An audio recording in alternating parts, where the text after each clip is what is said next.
Au nom du Père et du Fils et du Saint-Esprit, ainsi soit-il.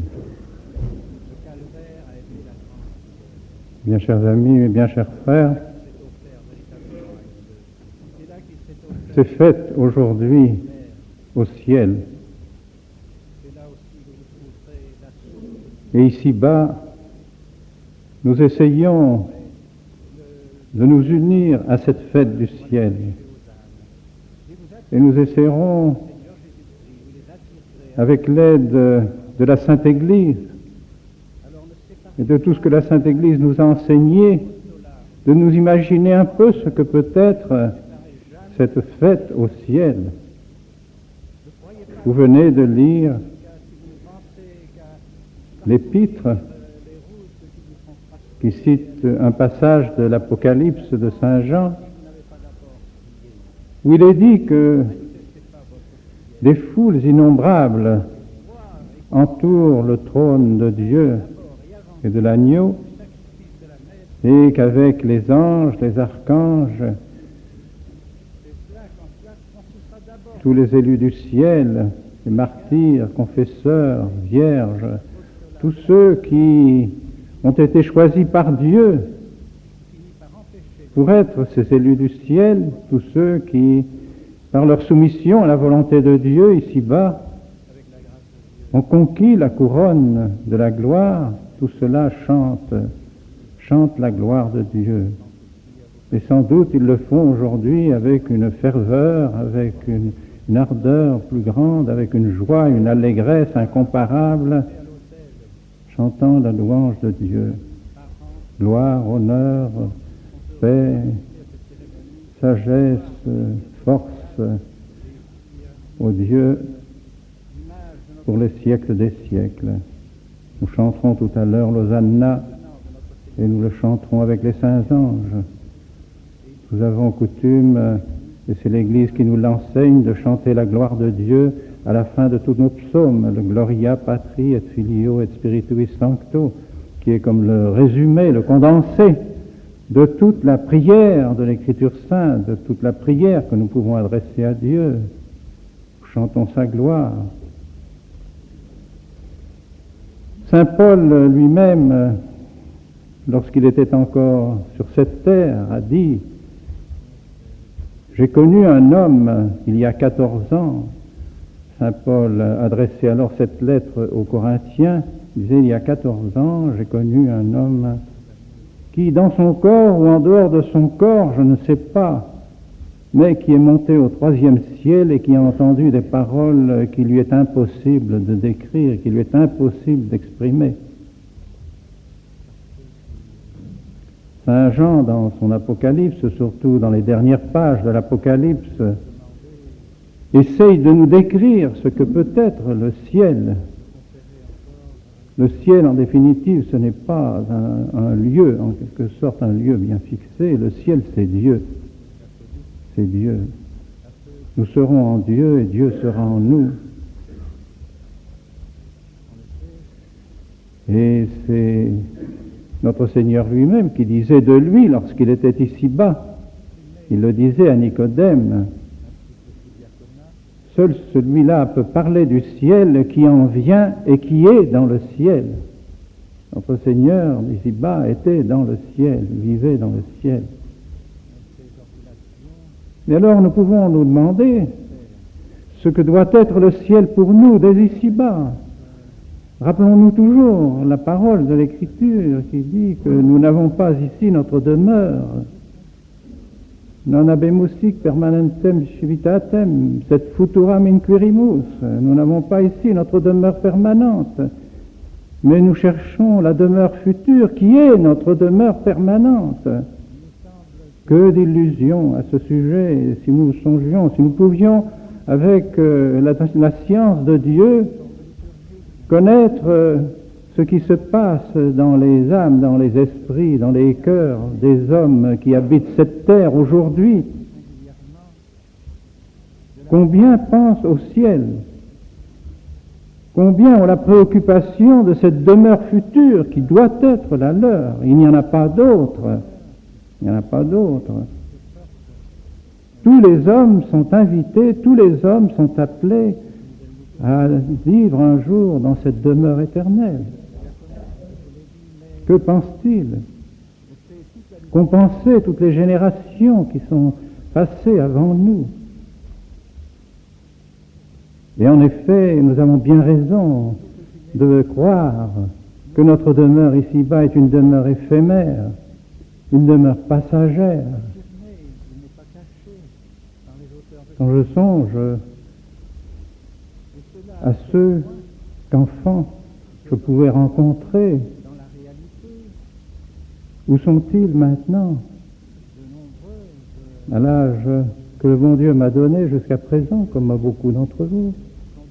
Où sont ceux que nous avons connus? Je pense que les 3/4 de l'humanité qui vivait lorsque j'étais enfant n'existent plus, ne sont plus sur cette terre. D'autres les ont remplacés. Et il en est ainsi au cours de tous les âges. Les hommes passent. La moyenne, dit-on, de la vie ici-bas sur cette terre serait entre 30 et 40 ans. Car enfin, il y a beaucoup d'enfants qui meurent et qui meurent peu de jours après leur naissance. Beaucoup de mortalité infantile. Où sont toutes ces âmes? Bien. Que devons-nous donc faire? Eh bien, chers frères, voilà la question que nous devons nous poser en définitive.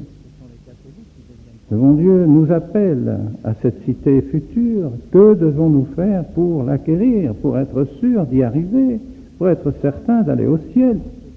Voilà le problème qui se pose pour chacun d'entre nous.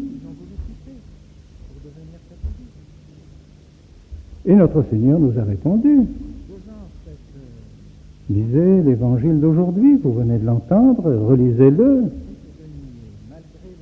Dans la mesure où nous suivrons la loi que notre Seigneur nous a donnée, dans cette mesure aussi, nous serons assurés d'aller au ciel.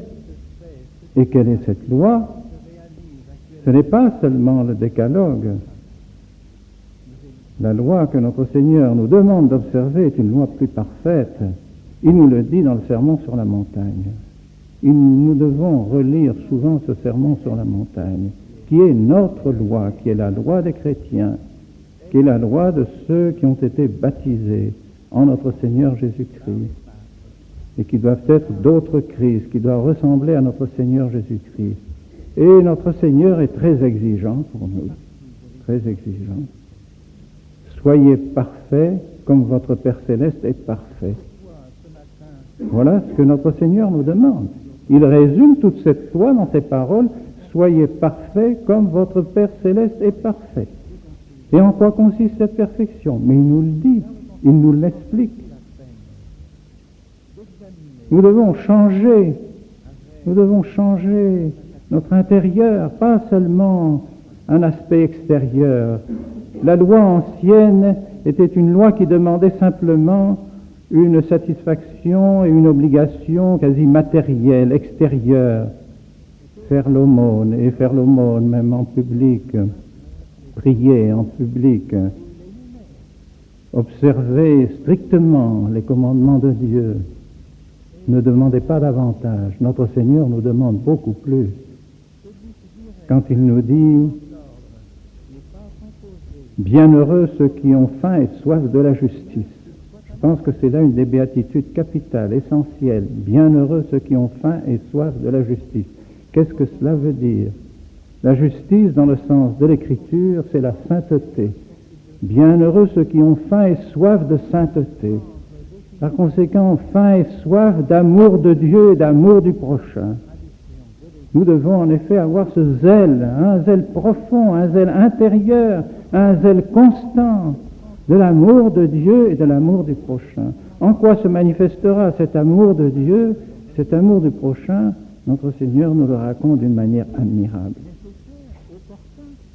Pour la prière, il nous conseille de ne pas chercher une prière purement formelle, verbale, mais une prière intérieure, une prière véritable. Et c'est pourquoi il conseille d'entrer dans sa chambre, de fermer sa chambre, de prier Dieu. Car Dieu nous verra, et ne pas faire comme ceux qui prient sur les places publiques afin qu'on les voie prier et qu'on les croie saints. Mais non, priez dans l'intimité de votre chambre et prononcez ces paroles. Et alors il nous enseigne cette magnifique prière du Pater Noster, du Notre Père. Voilà comment notre Seigneur nous apprend à prier. Et puis il nous demande d'aimer notre prochain. Comment aimer notre prochain? Là aussi, il est très exigeant. Il ne demande pas seulement de ne pas haïr son prochain, mais il demande de l'aimer, et de l'aimer de telle sorte que jamais nous n'ayons d'insulte vis-à-vis de lui, car celui qui prononcera le terme de raka ou de fou, une insulte vis-à-vis de son prochain, celui-là mériterait la géhenne, le feu de la géhenne, l'enfer. Et celui qui aurait de la haine pour son prochain, intérieur, car notre Seigneur poursuit nos sentiments intérieurs.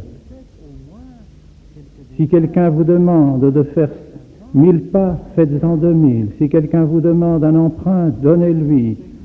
Si quelqu'un vous demande votre manteau, donnez-lui votre manteau et votre tunique.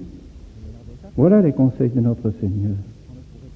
Et vous ne jugerez pas de jugement téméraire, pas de faux jugement, parce que vous serez jugés dans la mesure où vous aurez jugé vous-même. Soyez miséricordieux comme votre Père est miséricordieux. Sachez pardonner les fautes qui sont faites envers vous afin qu'on vous pardonne aussi les vôtres. Quel admirable code de sainteté que le bon Dieu nous donne. Ah, si nous pratiquions vraiment ça tous les jours de notre vie, nous serions vraiment près de la perfection de Dieu. Mais notre Seigneur va plus loin encore. Il ne suffit pas d'avoir une apparence et même un amour profond et intime pour son prochain et de savoir supporter les difficultés, mais même nous devons aller jusqu'à aimer nos ennemis, jusqu'à prier pour eux. Voilà ce que nous demande notre Seigneur. Et enfin, nous devons également avoir en nous des dispositions intérieures qui nous permettent d'arriver à pratiquer ces commandements. Car nous n'arriverons pas à les pratiquer si nous n'avons pas un cœur pur. Notre Seigneur nous demande d'avoir le cœur pur. Il dit autrefois, la loi vous disait, vous défendez l'adultère, moi je vous défends le simple regard, le simple désir de l'adultère. Non seulement vous ne devez pas aimer les richesses, vous devez aimer la pauvreté.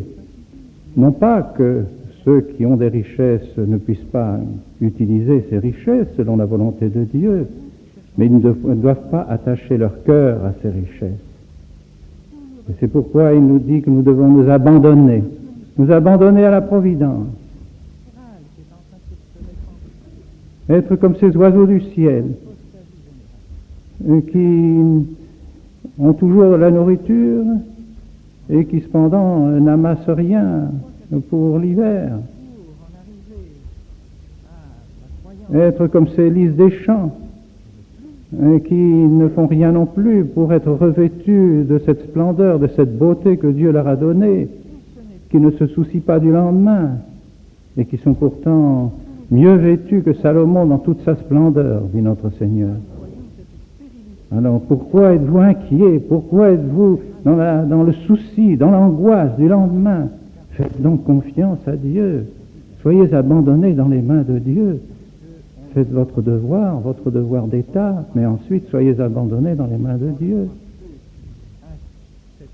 Et enfin, notre Seigneur nous demande d'être dans l'esprit de pauvreté, beati pauperes, esprit de détachement des choses de ce monde.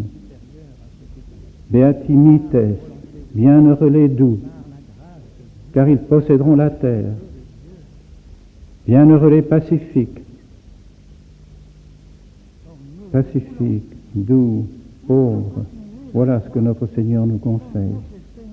Et même si nous sommes persécutés, si nous sommes poursuivis par ceux qui nous en veulent à cause de son nom, à cause du nom de notre Seigneur Jésus-Christ, non seulement supportons ces souffrances, mais remercions Dieu. Soyons heureux, béatis, béatis. Soyez heureux, vous qui êtes persécutés, vous qui êtes poursuivis à cause du nom de notre Seigneur Jésus-Christ.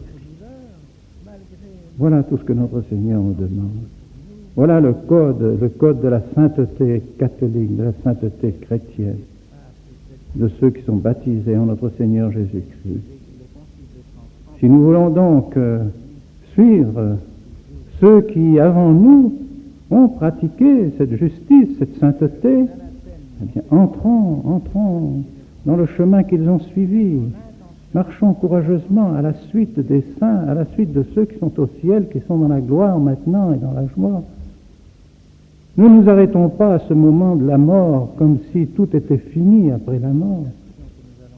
On pourrait comparer la mort aux chrysalides qui, quittant le cocon dans lequel la chrysalide se trouve enfermée, sort et s'envole vers la lumière.